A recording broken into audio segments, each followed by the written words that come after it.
We are about halfway through the NBA season, ladies and gentlemen. We're 40 plus games into the season. One of my recent videos was essentially grading every NBA team's season so far, and I want to continue this little mini series, okay, and do the NBA award show for the mid-season. Okay, so let me pull out my handy dandy notepad, man. These are the awards: MVP, DPOI, Coach of the Year, Most Improved, Sixth Man of the Year, Rookie of the Year, Clutch Player of the Year. Even though I don't really care about Clutch Player of the Year. I'm gonna be honest. I'm gonna just leave it out. I still don't care about Clutch Player of the Year. I guess GM of the Year is on there as well, but these are the main ones that I really wanna focus on. To be honest with you, let's start off with Rookie of the Year, man. Let's start off with Rookie of the Year. Okay. Since we're doing some sort of predictions in this video, I feel like it'd be a great opportunity to tell y'all about the sponsors of this video, Prize Picks, my favorite way to play daily fantasy sports. And if you've never played Prize Picks before, it's very simple. All you gotta do is sign up on their website or download their app. I'm gonna be honest, it's Super Bowl week and I understand where NBA heads over here, but 99% off on Patrick Mahomes getting 1 passing yard. I think you can get more than that. Let's go ahead and go to NBA and see what some of their popular picks are for today. I know the Celtics are facing the Pacers tonight, 2 of the top offenses in the league. Indiana's defense is honestly not that good. 3.5 assists for Jaylen Brown. I think he can get 4. All I need is 4, Jaylen Brown. And I'm going to put a calm 10 on it. Something light.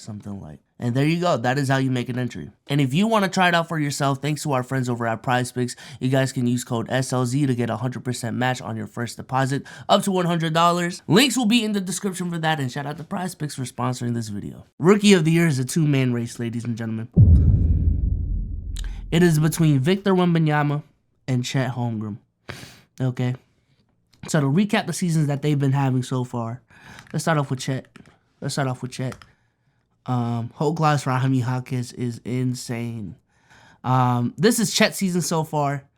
17 points, 8 rebounds, 2.5 blocks, 54% from the field, 38% from 3, and 77% from the line. He has been a very integral part to one of the top 3 teams in the league, record-wise at the very least. And you can argue just period. You know what I'm saying? You can argue that he's their second best player. So as a rookie, second best player on a championship contending team, putting up 17, 8, and 2.5 in 30 minutes of play on really good efficiency, especially for a rookie. Chet Holmgren, already one of the better defenders in the league.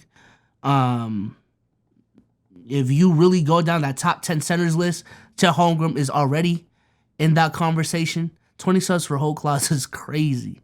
That's Chet Holmgren's season. On the other side of things, we have Victor Wembanyama. The most hyped up prospect ever since LeBron James. I would argue Zion still, but it is what it is. It's debatable though. So far this season, 20.5 points, 10 rebounds, 3.1 blocks. 3.1 blocks. The field goal percentage is up to 47% now. The 3-point percentage is up to 30 to 31% now. And the free throw percentage is up to 80%. For a majority of this season, the efficiency argument was really, really bad for Wemby. Because if we go through his game log, let's just do, I don't know, the first 20 games, right? His efficiency was closer to 43-26. Free throw percentage has been consistent, right? But 43-26. How much he's dominated over the last, I don't know. This is for the whole season. But how he's dominated over the last 10, 15 games and has really started to figure out how to score. Like, look at this, chat. Look at this. Over the last 14, 25, he's got up to damn near 25 points a game on over 50% shooting, 35% from 3, and 84% from the line. Jesus fucking Christ, dog. Still at 9 rebounds, still at 3.3 blocks. Like, Vic is starting to figure out the game. He is starting to figure out the game. And a combination of the Spurs not trolling anymore, or not trolling as much as they were in the first half of the season. But yeah, these numbers are fantastic. The argument for a majority of the season has been the volume of statistics has gone to Victor. He's averaging more blocks, more points, more rebounds. But the efficiency argument is with Chet. Because Chet, if we go back, I think what was he? He was averaging like 53. He's averaging 54 to Wemby's 46. And 38 to Wemby's 31 and 77. Well, Wemby got him beat on the free throws. But the conversation is interesting because I feel like the reason why Chet is more efficient than Wemby is because of his situation. Conversely, the reason why Wemby has more volume metrics than Chet is also because of his situation. It's because of the fact that he's the first option. He's getting more shots per game. But in my opinion, man, sometimes we don't gotta overthink it. Man. Shout out to Chet. He's still having a phenomenal rookie season. But when there's a guy out there putting up 21 points, 10 rebounds, leading the league with 3 blocks, and the efficiency is solid as well, 47, 31, 80. Shout out to Jaime. I'm not going to bring up Jaime. I'm sorry, bro. There's just levels to these bezels. And for Rookie of the Year, I'm going to go Victor Wembanyama. Honorable mention to Jaime as well. Matter of fact, let me just bring up his numbers for the sake of the video. Because Jaime has been solid as fuck. Okay. 14 points, 4 rebounds, 3 assists, 50, 36, 83 splits. He's been solid as fuck for the Heat, but there's just levels. To it. It is what it is. Moving on to Sixth Man of the Year. I believe there's really only one player in this conversation. And it's because of how good his numbers are. And maybe I just don't know the candidates enough, but I would have to go to Tim Hardaway Jr. I'd probably have to go to Tim Hardaway Jr. Off the bench, putting up 18, 4, and 3. Let me know if there's anyone else actually in the conversation. But being 18 points a game off the bench, I understand it's at 42%, but a majority of these shots are coming from 3, which he's shooting a decent clip from. 88% from the line. Tim Hardaway Jr. has been balling the fuck out. Nas Reed. Let's bring up Nas Reed. Nas Reed, 12 points, 4.5 rebounds. I would say better efficiency than Tim Hardaway Jr. D'Lo, I think, hasn't D'Lo started too many games for him to qualify? How many games has D'Lo really started? Yeah, he started 36 out of 43 games. I probably wouldn't lean towards him. Malik Monk is a good one. I don't keep up with everyone's numbers like that, chat, so am I too nerdy or not nerdy enough? You know what I'm saying? 44, 39, 82, shooting 15 points a game. Me personally, especially with Kyrie's injuries this season, and even Luka to a certain extent, I do think Tim Hardaway Jr.'s contributions and his value to the Dallas Mavericks has been more important than the guys that we're bringing up right now. Russell Westbrook, I don't think his numbers are good enough, to be honest with you. 11, 5, and 6. I mean, yeah, Russ could be in the conversation. But my only thing is again the value of Tim Hardaway Jr. because the Clippers really do have a solid ass bench, and Russ being the best player off that bench, and I would even argue Norman Powell off that bench is better than Russell Westbrook. Yeah, Norm is giving you 13 off the bench on 50, 44, damn near 90 splits. So even off that bench, I don't even know if Russ is the best. I would probably just lean towards Tim Hardaway Jr. I'm gonna bring up Bogdan as well. Shout out to Bogdan, man, because now that Terry Rozier has been traded, my new role player being wasted on a bad team that would be hella nice on a championship contender as Bogdan, bro. So Bogdan's putting up 17, 43, 37, 90 splits. I think Bogdan's put in better numbers. Yeah, Bogdan's crazy. Bogdan's crazy. I wouldn't be mad if someone said Bogdan. I wouldn't be mad if someone went. Let me bring up Benedict Mathurin as well. I wouldn't be mad if someone brought up Bogdan's name. Benedict Mathurin. Benedict's coming off the bench too. 14. Yeah, I probably lean towards Tim Hardaway still compared to Benedict. Yeah, maybe Naz Reid. Like, I wouldn't be mad if someone brought up Naz Reid in this conversation. But if I were just to vote, I'd probably go Tim Hardaway Jr. Derek White's a starter. Hardaway Jr. right there. Boom. Most improved. Couple names in the conversation. Honestly, both Tyrese's are in the conversation, right? If we look at Tyrese this season, up 3 points, up 2.5 assists. I don't think the jump is there for him to really win, but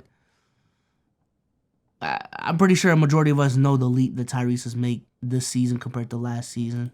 Tyrese Maxey is probably my front runner unless I'm missing someone like crazy, right? Tyrese Maxey going from 20 points to 26 points, going from 3.5 assists to 6.6, 7 assists. The efficiency has gone down, but that's perfectly fine because of his role on the team being much more significant. He's actually on the scouting report now. He's a focal point of their offense alongside Embiid. Chat saying Kobe White. Let's bring up Kobe White. Jalen Brunson, I think his efficiency numbers went up, but the volume has actually stayed the same. Kobe White going from a 10-point per game scorer to a 19-point per game scorer. 5 assists, 5 rebounds. The efficiency is essentially staying the same with the volume going up this much. It might actually be Kobe White. LaMelo?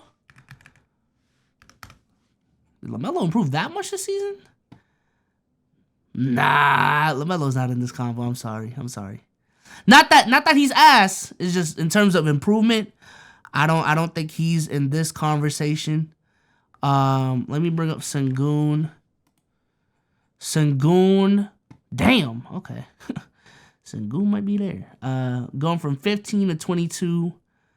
I would say he has been by far the best player on the Rockets. Like, he solidified that for me, at least. Out of that young core, there were a couple of names we're looking at. Jalen Green, Sengun, maybe does Jabari make a leap? Amen Thompson's coming in. I think Sengun has definitely done a great job of separating himself from the crowd. And, you know what I'm saying, just being one of the safe dudes on that team. Yeah, Sengun's good, man. I watched him play live. The baby Jokic claims he deserves him. He deserves him for real. He deserves him. Jalen Williams going from 14 and 19. And let me bring up his numbers, because when I watched 3 Cone's videos, like, it really shocked me how crazy J-Dub's been going over the last 10, 13 games. Yeah, these numbers are insane, chat. Look at this, bro. 26 and 5. 58-48, bro. Like, oh my God, bro. For me, it's probably gonna go between Tyrese Maxey and Sengun.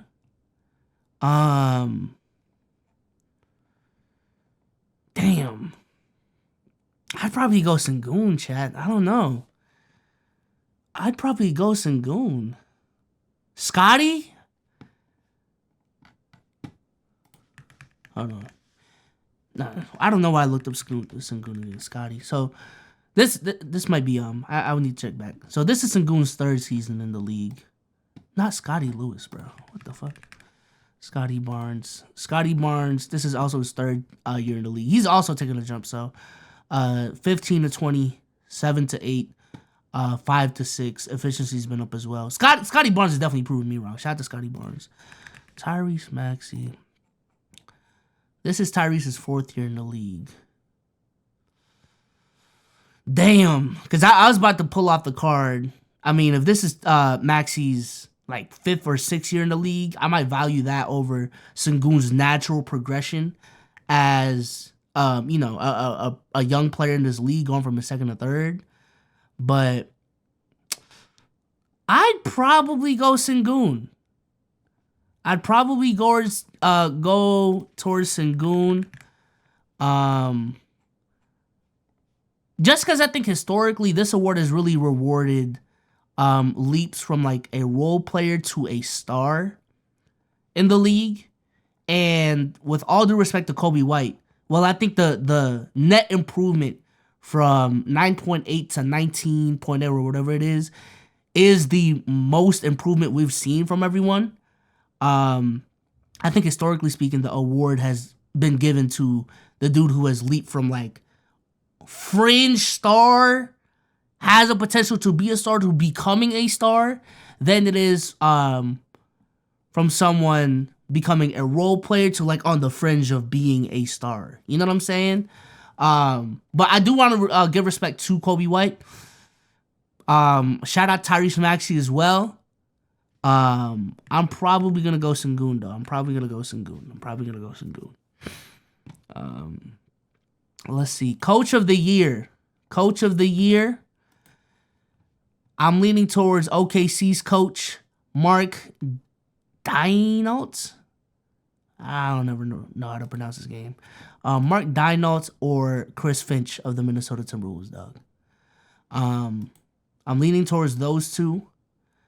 I want to shout out a Nick Nurse as well. I want to shout out, honestly, Tom Thibodeau as well in this conversation. But these two right here, you would be lying to me if you saw these two having the second best record in the league. Doc Rivers. You would be lying to me if you saw the Oklahoma City Thunder and the Minnesota Timberwolves having two of the top three best records in the league halfway through the season.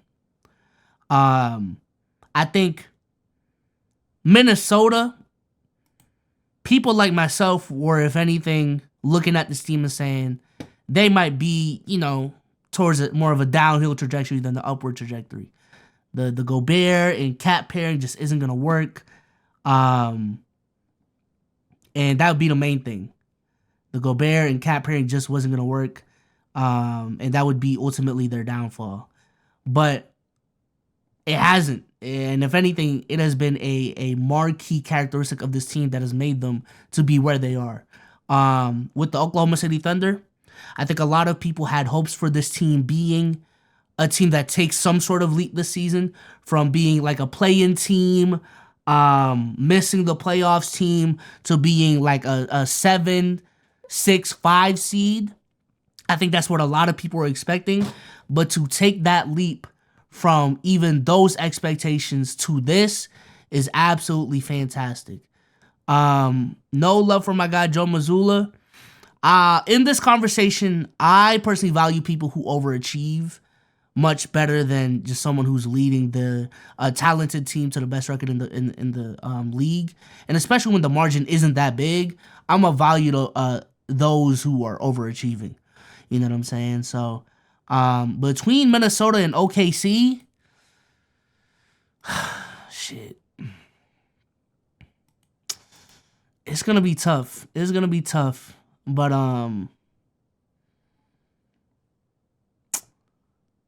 shit, I don't know. I'm probably leaning towards Minnesota, right?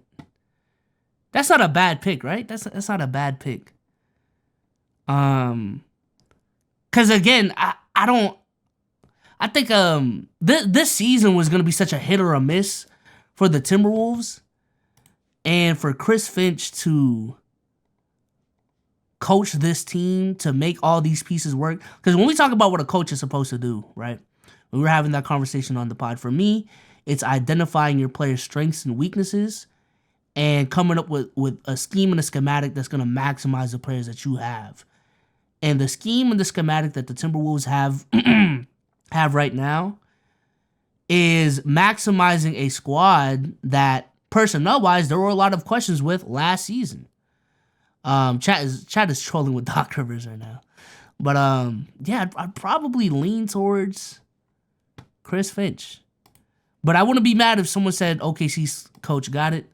But I'm going to lean towards Chris Finch, man. I'm going to lean towards Chris Finch. Yeah, we got some Doc guys in the building. DPOY. Probably Rudy Gobert, right? Probably Rudy Gobert. I don't know. We're talking about the anchor to the number one best defense in the league. Sometimes it is just as simple as that. I want to shout out to Giannis in this conversation. I want to shout out Draymond's defensive value is always going to be there, but I don't know. With how much he's missed this season, and he's not anchoring that defense into anything crazy anyways. They're the 24th best defense in the league. AD, shout out to AD in this conversation as well. Hell, Wemby's in this conversation as well, right? In terms of pure talent, I think in terms of pure defensive talent, Rudy Gobert probably, he's still in the conversation, but there's a lot more names that we can bring up. Like a Bam Adebayo, right? Shout out to Bam. Shout out to Vic, AD. But in terms of just giving this award, I would probably lean towards Rudy Gobert because look at this team, chat. You take Rudy Gobert out of that starting lineup. That defense looks sus as shit, bro. Like, you're running Cat at the 5, Jaden McDaniels at the 4, probably. Or Naz Reid's at the 4, Jaden McDaniels at the 3, and at the 2, and Mike Conley at the 1. That's still a decent defense, but I think if Rudy Gobert is not on this team, that defense goes from the best in the league to probably outside of the top 10. Probably outside of the top 10, which is a really big jump, even if that is still a solid defense. Rudy stats so far this season: 13 points, 12 rebounds, 2.1 blocks a game. Man, Rudy Gobert is a DPOY merchant. I will say that. Again, I think Rudy is one of those dudes where very impactful player in the regular season, but there's definitely holes to his game that gets exposed in the playoffs. But in the regular season, it's just tough to come up with arguments against Rudy Gobert. So I'm gonna go Rudy Gobert. But again, shout out to Wemby, shout out to AD in this conversation as well. Well, let me look at the Lakers defense. I don't want to make this just a best defender on the best team argument, but I'm just curious what their defense is. 13th in the league. AD is anchoring that defense like crazy too. I don't know, because without AD, again, same logic, same logic, bro. They might go from 13 to 22nd, and that is a big leap. Shout out to AD too, by the way, man. Just real quick, flying under the radar in a lot of people's conversations, man. And he's having one of his healthier seasons, playing 45 games so far this year, 25-12, giving you 4 assists, 2.4 blocks, being a dominant paint presence, going to the line 7 times a game, bro. Shout out to AD. You know what I'm saying? Shout out to AD. Shout out to Anthony Davis, man. Now MVP. Got a lot of names. Man. We got a lot of names. We got Giannis. We got Jokic. We got Embiid. We got Luka. We got I don't even know. That's probably it. SGA. I'm gonna be honest, chat. I appreciate how advanced the conversation has been. To the point where, again, we're not just giving this award to there's not so much winning bias in the conversation. However, that has now confused me as to what it means to win the MVP. Like, what does it mean to win the MVP in the modern era? I would say post 2017. Because prior to that, there was a set of precedents that was very, very consistent throughout NBA history. But now that precedent over the last couple of years has been kind of you know? So for this season, damn. I don't know how you don't give it to Embiid, bro.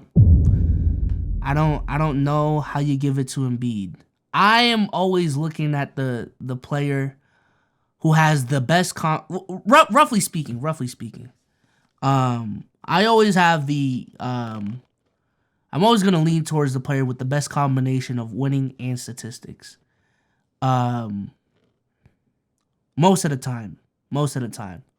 So, for example, in 2019, when Giannis won it, bro, Harden was having a phenomenal season. I don't want to take anything away from it. But when you got a guy leading his team to a 60-win team and putting up 30, 12, playing at a DPOY level on crazy efficiency, like, I'm gonna lean towards Giannis that year. Same thing in inverse with James Harden the year prior. Listen, LeBron was putting up crazy numbers, insane numbers. But when you got another guy putting up relatively insane numbers as well, while leading his team to a 65-win season, I'm going to lean towards the guy putting up the crazy numbers, leading his team to a 65-win season. So, when it comes to this season, I think there is a statistical gap between Joel Embiid and everyone else that's significant and we just cannot ignore. And on top of that, he's winning as well. Like, third seed in the Eastern Conference. I would even say that the Philadelphia 76ers are overachieving their expectations. I'm going to be honest. I thought the Philadelphia 76ers, even with their new coach, was going to take a dip this season after losing James Harden. I thought they were going to be closer to the 5, 6, 7 mark than they are closer to the first and second seed. I didn't know how Joel Embiid was going to improve from the monster season that he had last season, but he has found a way to improve from the monster MVP season that he had last season.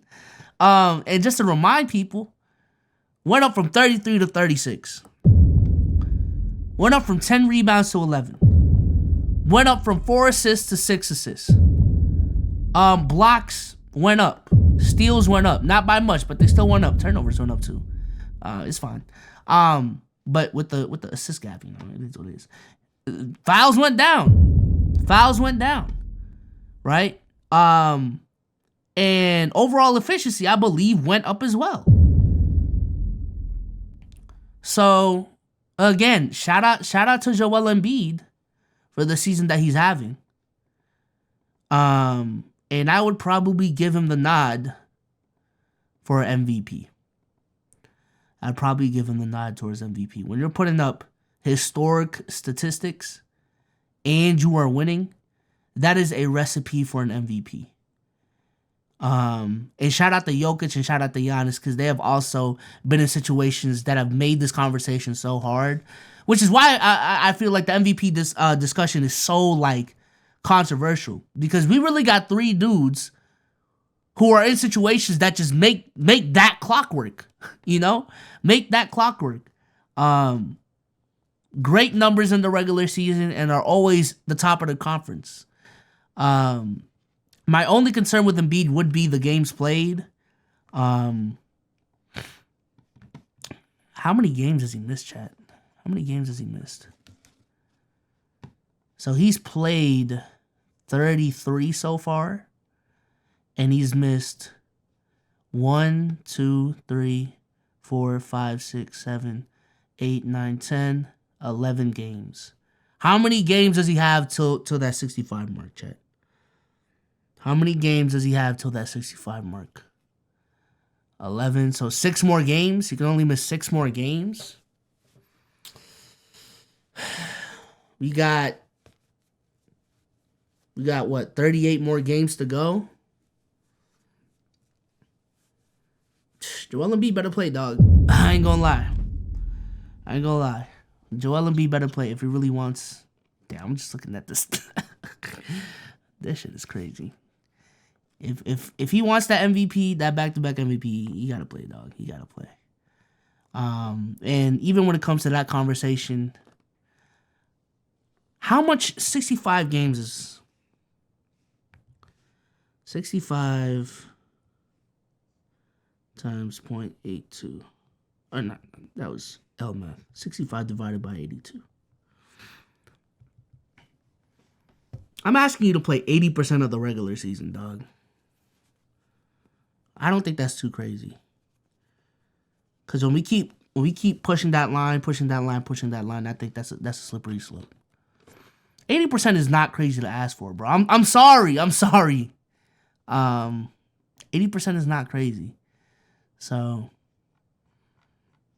and I think I read somewhere that only one player who has won MVP hasn't played 65 games, and I think it was Bill Walton. So, I think it's just an unfortunate situation because of the historic season that Embiid is having, that the first year they implement this award is going to be a problem. But I don't think it's too much to ask for the MVP of the league to play 80% of the regular season games. That's not too much of an ask. But that being said, barring him playing the qualified games, I would go Joel Embiid.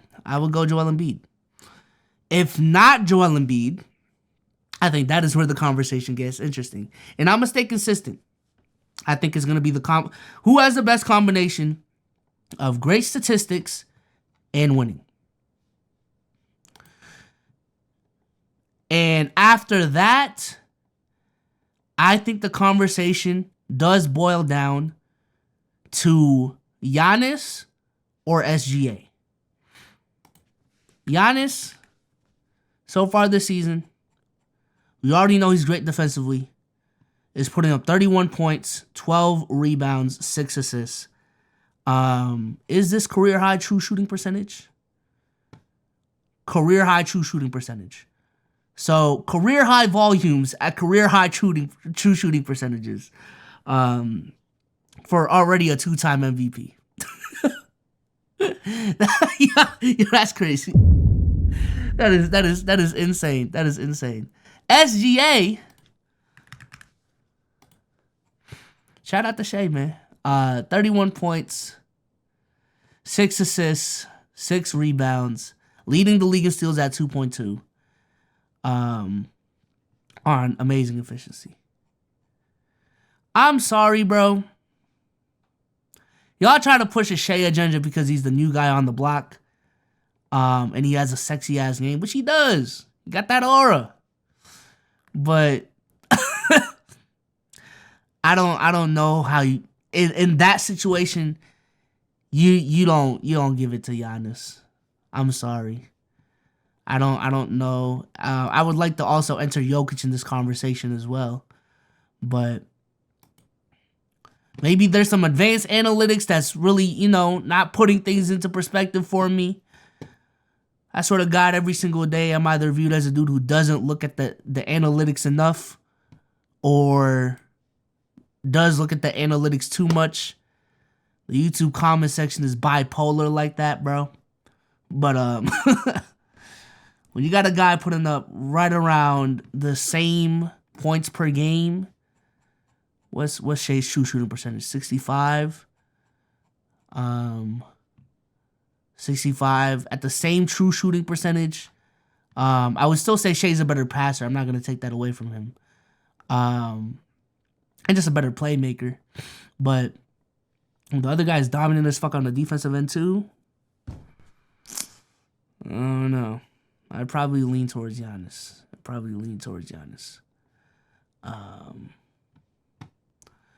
But yeah, so let's do this. Giannis